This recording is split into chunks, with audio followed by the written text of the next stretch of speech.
बोलते मंत्री के गाँव गए थे तो मंत्री ने कहना डिजिटल मेरी मीटिंग इससे मिले थे आप मैं दूसरा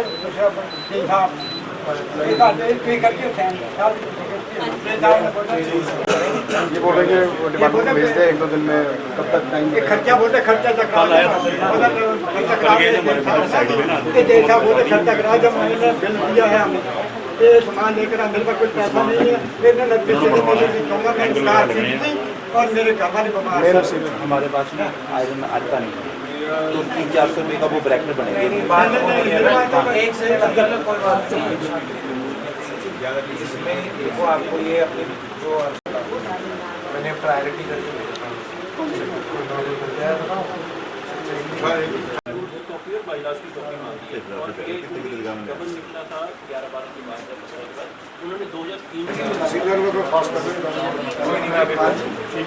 हमारे के क्षेत्र में सबसे बड़ी समस्या ये है कि जितना भी पर्यावरण डिस्टर्ब हो रहा है, सड़क के किनारे इतने कचरे के ढेर लगे हैं पुलों के पास जी। उसके बारे में क्या सरकार कुछ करे? देखिए, मेरा इसमें कहना ये है, एक नागरिक होने के नाते सरकार को तो करना ही चाहिए, सरकार करेगी भी, बट और मैं इस बात को बड़ा फ्रैंकली बोलना चाहूँगा कि हमें as citizens of Gagret, of district Una, of Himachal Pradesh, of this country overall, हमें कहीं ना कहीं खुद के ऊपर ये सेंस ऑफ रिस्पॉन्सिबिलिटी पहले तो उठाना बहुत ज़रूरी है। अब मात्र अगर हम, एंड मेरे को पता है कि बहुत सारे हाउस होल्ड्स जो हैं वो छोटा अमाउंट भी नहीं अफोर्ड कर सकते।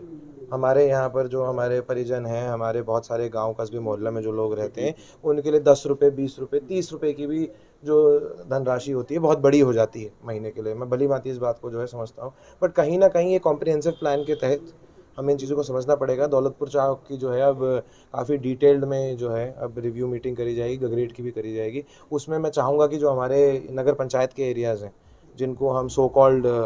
जो है यूडी एरियाज़ बुलाते हैं, अर्बन डेवलपमेंट के एरियाज़ हैं, बाकी तो क्योंकि जो है सारा का सारा हमारा एरिया जो है 90% प्लस वो रूरलाइज्ड नेटवर्क में आता है, तो हम कोशिश करेंगे कि यहीं से इसकी शुरुआत। मुद्दा रहा ग्रेड में स्लाटर हाउस का, जी, उसके बारे में आप क्या कहें? देखिए, मेरी माननीय मुख्यमंत्री जी से भी जो है लास्ट वीक इसके ऊपर चर्चा हुई। मैं हमारे माननीय उद्योग मंत्री जी हर्षवर्धन चौहान जी से भी इस विषय में मिला, और जो एनओसीज दी गई थी सिंगल विंडो क्लियरेंस सिस्टम में, उसमें अभी हम देख रहे हैं कि सारियों का जो है पालन करा गया है, नहीं करा गया है, क्योंकि जो बिज़नेस हाउस है जो वहाँ पर आ रहा था, Aditi Goyal foods private limited, हमारे लोकलाइज कोर्ट के माध्यम से कैवियाट भी जो है ले रखा है, तो इसमें ताकि एक्स पार्टे वन साइडेड कार्रवाई ना हो सके। जहाँ तक एनओसी की बात है, जब मैंने आम जलास करा था क्लो पंचायत के माध्यम से, वहाँ पर जितनी भी हमारी क्लो पंचायत की और पामड़ा की जनता भी आई थी, तो वहाँ पर यही सुनिश्चित करा गया था कि जो एनओसी दी गई थी 2021 में, उसको रद्द किया जाता है। उसका जो पेपर वर्क है, सारी जो पेपर ट्रेल है, वो आपके साथ शेयर भी करी जा सकती है। वो हमने एसडीएम साहब के माध्यम से ऑलरेडी डीसी साहब को फॉरवर्ड कर दी है, एंड आगे का जो कामकाज है उनका अभी के लिए उसको स्थगित कर दिया गया है। अब जहाँ तक फुल ओवरऑल कैंसिलेशन की बात है, वो एक ड्यू प्रोसेस है, क्योंकि हमें ये बात समझनी पड़ेगी कि उन्होंने भी परमिशन ड्यू प्रोसेस में ली हैं। आज की डेट में जब ये सारा इशू लाइट पे आया है, जी, अब कल को हो सकता है मेरे विपक्ष के जो साथी हैं वो इस चीज़ को काट मटोड़ के कहीं पर देख, सवाल का जवाब पहले दे दिया। हाँ, काट मटोड़ के देने की कोशिश करेंगे, बट ये फिर भी, क्योंकि हम सभी लोग जो हैं, we are all aware people, हम सभी लोगों को बहुत जो है हमें समझ आता है कि क्या चीज़ सही है और क्या गलत है। परमिशन जब एनओसी 2021 में दी गई और 2022 में सिंगल विंडो क्लियरेंस में लास्ट गवर्नमेंट ने अगर क्लियरेंस दी गई है, तो वो पूरा ड्यू प्रोसीजर फॉलो करके दी गई है। तो जो अब सब लोग नारे लगाते हैं और फिर एक रेस्ट हाउस से एसडीएम ऑफिस कार्यालय तक जाते हैं और बोलते हैं कि विधायक होश में आए, फिर उनको खुद भी 2 साल वो होश में रहना चाहिए था,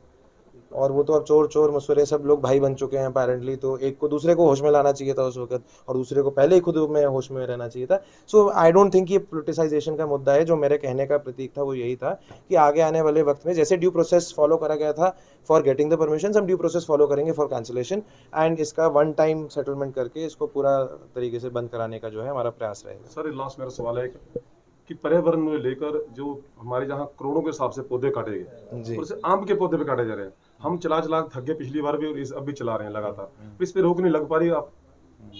आपने जब इलेक्शन में आपसे पहले बात हुई तो आपने कहा था इस पे रोक लगेगी। देखिए, बहुत दुर्भाग्य की बात है, अगर मैं भी कभी कभी किसी पंचायतों में जाता हूँ तो हम देखते हैं कि काफ़ी ज़्यादा जो है अवैध कटन के मामले जो है आगे आते हैं, और भी एनवायरमेंटल रिलेटेड इश्यूज़ हैं, चाहे हम खनन की बात करें, चाहे हम देखें कि ये किस तरीके से नॉन इको फ्रेंडली तरीके से जो है एक्टिविटीज़ को जो है कहीं ना कहीं बढ़ावा दिया जाता है। बट अभी जो पंचायत का भी मेरे को जो है 4-5 दिन पहले एक मुद्दा का मेरे को जो है संज्ञान दिया गया। अगेन मैं बार बार ये बात दोहराता हूँ, अपने से या शासन प्रशासन से सरकार से, बट नहीं सरकार ही रोक सकती है। नहीं, हमें ऑफ कोर्स हमें जो है इसके ऊपर मैंने डीएफओ साहब से भी अभी रिसेंटली इसके ऊपर चर्चा करी थी, हमें अपनी तरफ से जो है सरकार को जो है इस पे पुष्ट कार्रवाई करने की बहुत ज़रूरत है। अभी जो हमारा विधानसभा का सत्र आने वाला है मानसून वाला, मैंने उसके लिए भी प्लान करा हुआ कि इस मुद्दे को जो है या तो in the form of a bill या नियम 130 के तहत जो है एक स्पेशल मुद्दे का बना के इसको उठाया जाएगा। एंड इसके ऊपर जैसे आप राइटली कह रहे हैं, पॉलिसी फॉर्मुलेट होना बहुत ज़्यादा ज़रूरी है, ताकि जब एक फॉर्मली एक पॉलिसी फॉर्मुलेट होगी तभी हमारे अधिकारियों को, प्रशासन को भी डायरेक्शन मिलेगा और फिर वो उसको टी द टी फॉलो कर पाएंगे। और अगर उनकी भी कहीं ना कहीं नाकामियत होती है या कहीं ना कहीं अपने काम को भरपूर तरीके से पूरा नहीं करते, तो फिर हम उनको अकाउंटेबल जो है इसमें होल्ड कर सकते हैं। बट अगेन पल्ला ना झाड़ने के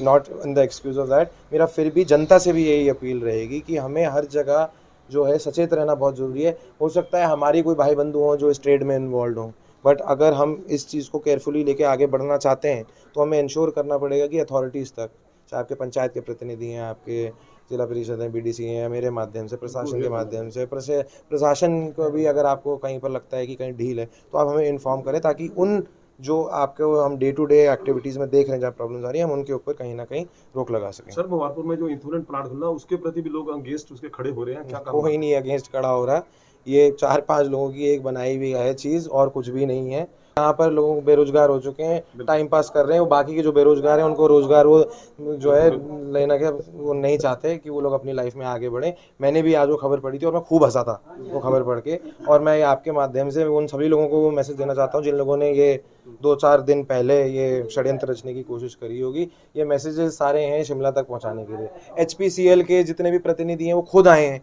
बॉम्बे से अभी खुद 2 दिन पहले आए हैं। अच्छा, और जो न्यूज़ छापी गई है जिस भी कॉरेस्पॉन्डेंट के द्वारा, जिस भी चैनल के द्वारा, आप प्लीज उसको पढ़िए। हेडिंग बहुत अच्छे से ऊपर दे दी जाती है, बट नीचे तो पढ़ना चाहिए क्या लिखा है। वो लोग सिर्फ इतना बोल रहे हैं कि आप एक अलाइनमेंट छोड़ के दूसरी अलाइनमेंट ले लीजिए, तो उसमें विवाद कहाँ है? वो तो 2 ऑप्शंस पे हम ऑलरेडी काम कर रहे थे।